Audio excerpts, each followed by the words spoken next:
స్నానం అయిన తర్వాత పొడి బట్టలు మార్చుకుని రామనాథ దర్శనానికి లోపలికైతే మనం ప్రవేశించాం. రామనాథుడు అనే పేరు ఎందుకు వచ్చిందని అంటే పురాణాలు మనకు చెబుతున్నాయి. శ్రీరామచంద్రుడు లంకా దహనం అయిన తర్వాత ఇక్కడ సీతాదేవి ఇసుకతో లింగం తయారు చేస్తే శ్రీరామచంద్రుడు ఆ లింగానికి ప్రాణప్రతిష్ఠ చేసి పూజించారట.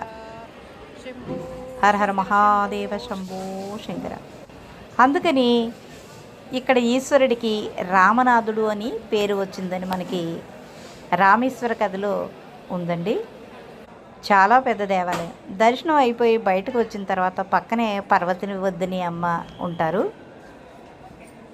అలా మనం బయటికి వెళుతూ ఉండంగా చూసారు కదా, చాలా ఉపలింగాలు ఉంటాయి. ఆ రోజుల్లో దేవతలు వారి వారి దోషాలు పాపాలు పోవటానికి ప్రతిష్ఠించిన లింగాలటండి ఇవి. ఒక్కొక్క లింగం వెనుక పేర్లు ఉంటున్నాయి. గబగబా తీయటం వల్ల కొన్ని చోట్ల కనిపించట్లేదు. మనం స్వయంగా అర్చన చేసుకోవచ్చు, పూజించుకోవచ్చు.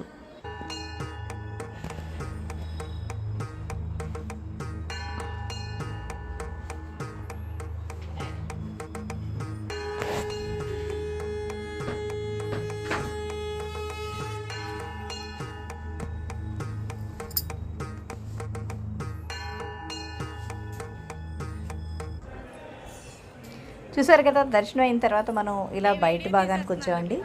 తర్వాత మనం పార్వతీ అమ్మవారిని దర్శించుకున్న తర్వాత పార్వతీ అమ్మవారిని కూడా మనం చూడొచ్చు. ఇప్పుడు శివ దర్శనం అయితే అయ్యింది, రామనాథుడి దర్శనం.